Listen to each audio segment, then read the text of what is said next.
நற்றுணையாவது நமச்சிவாயவே. காஞ்சிபுரம் திருவண்ணாமலை இருவலக்குழு சிவத்தொண்ட நற்படை மன்றத்தின் சார்பாக இப்பொழுது திருவெம்பாவை விண்ணப்பம் செய்யப்பட இருக்கிறது.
சிவனே போற்றி, நாட்டவர்கிறைவா போற்றி.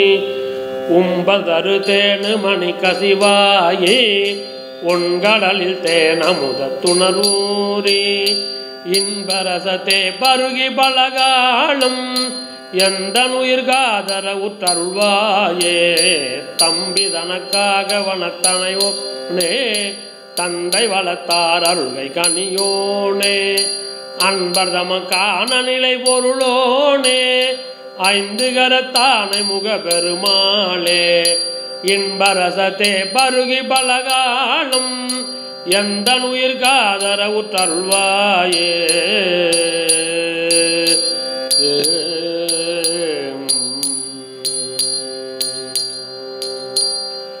மெய்யன்பர்களே, மார்கழி மாதத்தின் 13வது நாளாகிய இந்த நன்னாளிலே மணிவாசக பெருமான் திருவாய்மலர்ந்தருடைய திருவெம்பாவினுடைய 13வது பாடல்.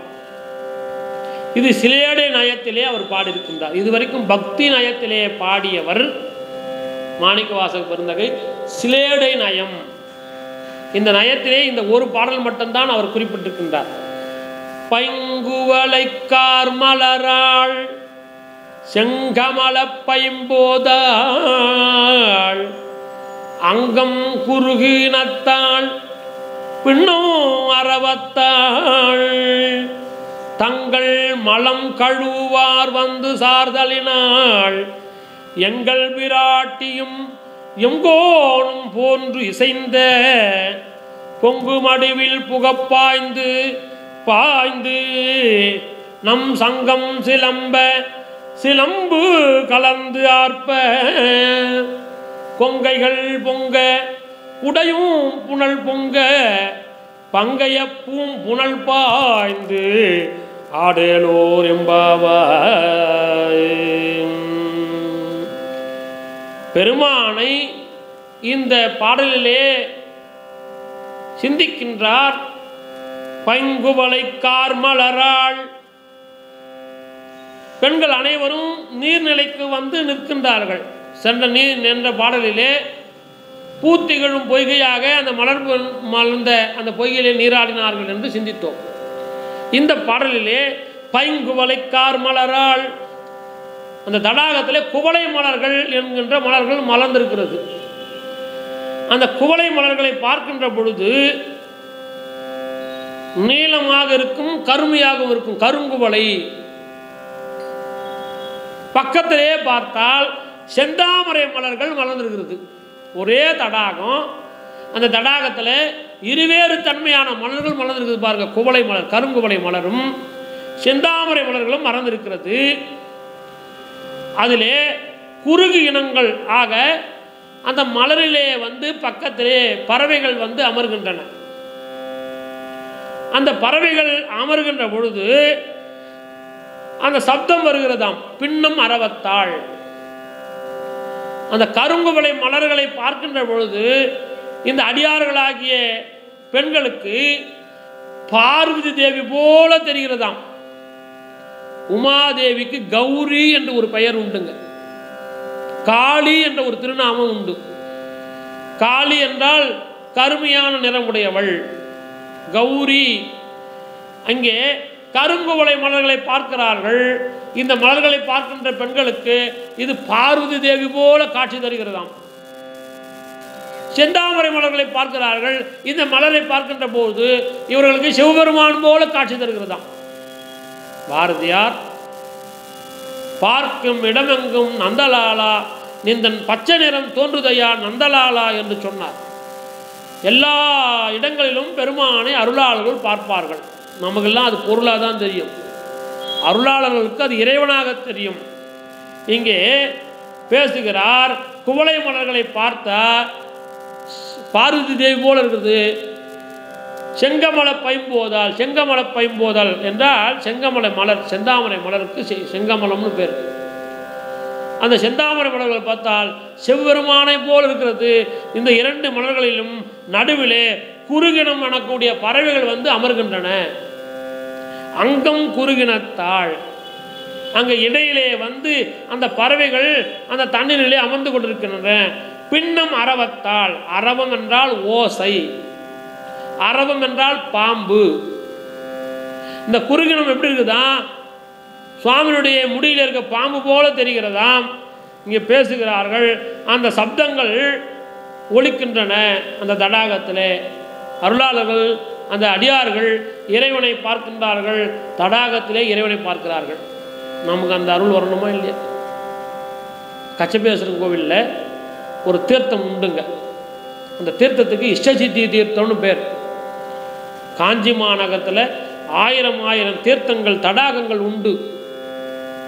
அதுக்கெல்லாம் இல்லாத ஒரு பெரும் சிறப்பு இந்த இஷ்டசித்தி தீர்த்தத்துக்கு மட்டும் காஞ்சி புராணம் பாடி சிவஞான முனிவர் அருள் செய்துகிறார். அத்தடம் படிந்தோர் அருள் சுரக்கும். அந்த குளத்து பக்கத்தில் போய் யார் நிற்கிறாங்களோ அவங்களுக்கெல்லாம் அருள் தருவாராம் சுவாமி. அதை கண்டோர், பருகலுற்றோர், அதை போய் பார்த்தவங்க, அதை தொட்டுவங்க, அதை எடுத்து கொஞ்சம் சாப்பிட்டவங்க, அறம் பொருள் இன்பம் வீடாம் சித்திகள் பெறுவரென்றால் அதன் பொருள் செப்பற்பாற்றோ. அறம்பொருள் இன்பமாகிய 4 வகையான இன்ப நிலைகளை தரக்கூடிய தீர்த்தம் இஷ்டசித்தி தீர்த்தம். இது காஞ்சி புராணத்தில் சிவஞான முனிவர் சொல்லியிருக்கிறார். அதனுடைய பெருமையை யாரால சொல்ல முடியும்? அதன் புகழ் செப்பற்பாற்றோம், யாரால சொல்ல முடியும்? அற்புதங்கள் நிறைந்தது அந்த தடாகம் அப்படின்னு மிக அற்புதமாக பேசியிருக்கிறார்.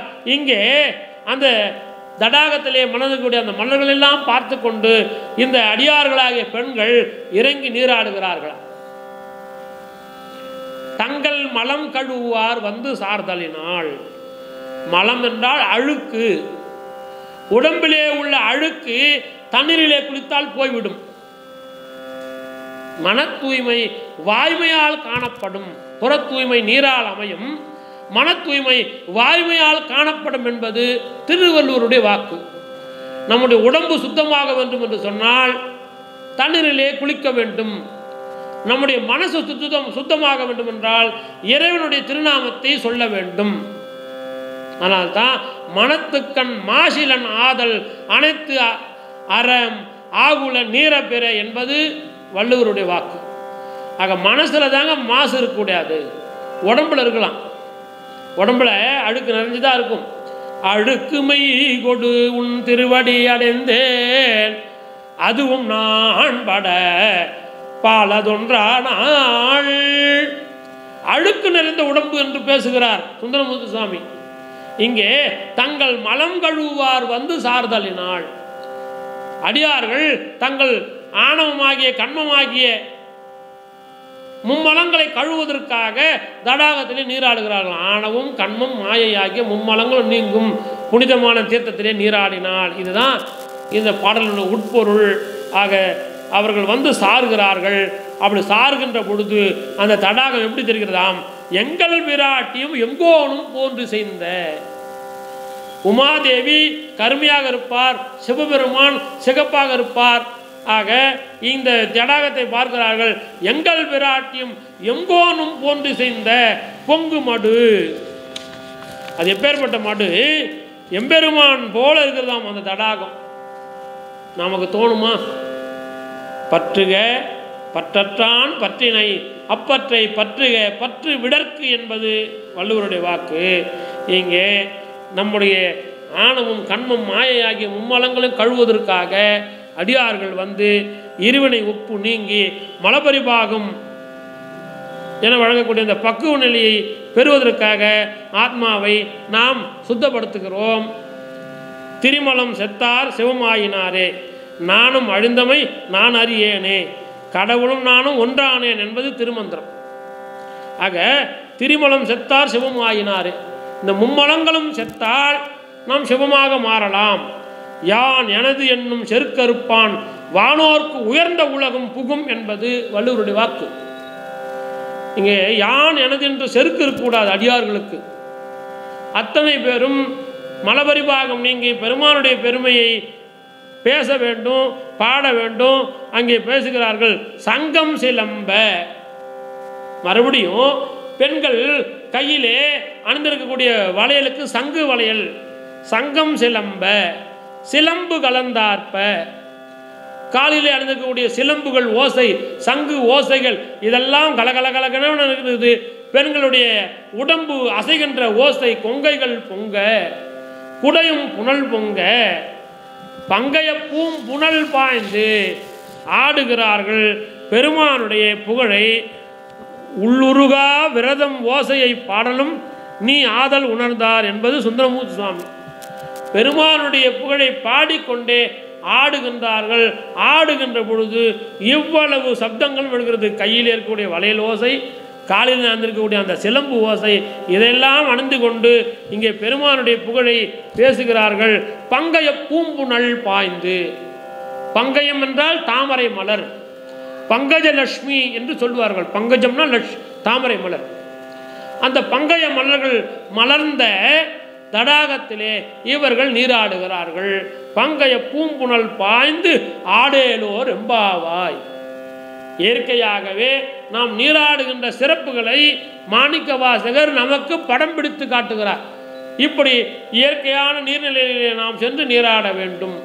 எத்தனை பேருக்கு அந்த பாக்கியம் கிடைக்குது?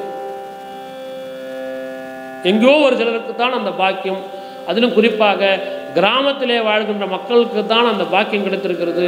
நமக்கும் அந்த பாக்கியம் கிடைக்க வேண்டும். ஆனால் தான் துலாஸ்தானம் என்று ஒரு வழிபாடே வச்சாங்க. ஐப்பசி மாதம் முழுவதும் காவேரியிலே சென்று நாம் நீராட வேண்டும். அந்த மாதம் துலா மாதம் என்று ஒரு பெயர். அந்த துலா மாதமாகிய ஐப்பசி மாதத்திலே சென்று நாம் காவேரியிலே நீராடினால் நமக்கு அறம்பொருள் இன்பமாகிய 4 செல்வங்களையும் பெருமான் தருவார். அறம் பொருள் இன்பம் வீடு என வழங்கக்கூடிய 4 செல்வங்களையும் பெருமான் தருவார் என்பது நம்முடைய இதிகாசங்களும் புராணங்களும் சொல்லுகின்ற வழக்கம். ஆகவே நாம் பெருமானை பாடிக்கொண்டே ஆடுவோம், நீராடுவோம் என்று சொல்லி இந்த பாடலம் அமைந்துள்ளதாக மாணிக்கவாசகர் அருளி செய்திருக்கிறார். பங்கயங்கள் நிறைந்த அந்த செந்தாமரை மலர்கள் நிறைந்த அந்த தடாகத்திலே நாம் சென்று நீராடுவோம். பங்கைய பூம்புணல் பாய்ந்து ஆடேலோர் எம்பாவாய். புனல் என்றால் தண்ணீர். அந்த பூம்புணல் பூக்கள் நிறைந்த அந்த தண்ணீரிலே சென்று நாம் நீராடுவோம். பூக்கை கொண்டு அரண் பொன்னடி போற்றிலார், நாக்கை கொண்டு அரண் நாமம் நவில்கிறார், ஆக்கைக்கே இறை தேடி அலமந்து காக்கைக்கே இறையாகி கழிவரே. அப்பர் பெருமான் சொன்னார், பூவினாலே இறைவனுடைய திருவடியை போற்ற வேண்டும், நாவினாலே இறைவனுடைய திருநாமத்தை பேச வேண்டும். அப்படி பேசினால் நமக்கு எல்லா வகையான செல்வங்களும் சுவாமி தருவார். அப்படி பேசாதவங்களுக்கு சுவாமி என்ன தர்றாராம்? சோற்றாவியற்று சுகமற்று சுற்ற துணியமற்று ஏற்றாலும் பிச்சை கிடைக்காமல் இயக்கத்திருப்பார்களே என்பது பட்டினத்தாருடைய வாக்கு. பெருமானை பாடினால் பொன்னும் மெய்ப்பொருளும் போகமும் தேடி வரும். பெருமானை பாடாது விட்டால், அவரை நாம் புறக்கணித்து விட்டால் நமக்கு கந்த துணி கூட கிடைக்காதான். கந்தையை சுற்ற கந்தையமற்று சோற்றாவியற்று சுகமற்று ஏக்கற்றிருப்பார்களே என்பது பட்டினத்தாருடைய வாக்கு. இங்கே நாக்கை கொண்டு அரண்நாமம் நவில்கிறார். ஆக்கைக்கே இறை தேடி அலம் வந்து, நம்முடைய உடம்புக்கு உயிர் வாழ்வதற்காக சாப்பாட்டுக்கு தேடி தேடி என்ன ஆகுமா, நம்ம உடம்பு காக்கா குருவிகளுக்கு உணவாயிடுமா. காக்கைக்கே இரையாகி கழிவரே. அப்பர் சாமி இன்னொரு வார்த்தை சொல்றாருங்க, காக்கைக்கே இரையாகி கழிவரே. இதே வார்த்தையை பட்டினத்தார் சொல்றார்.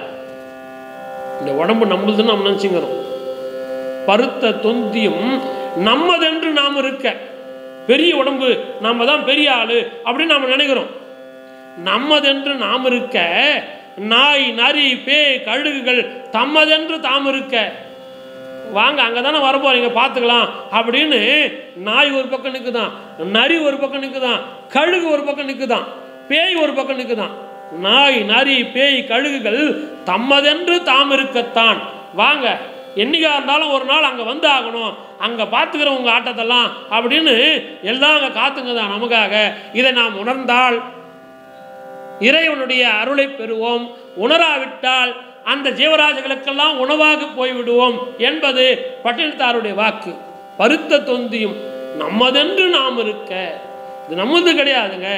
என்னைக்கா இருந்தாலும் ஒரு நாள் கீழே விழ வேண்டியது தான்.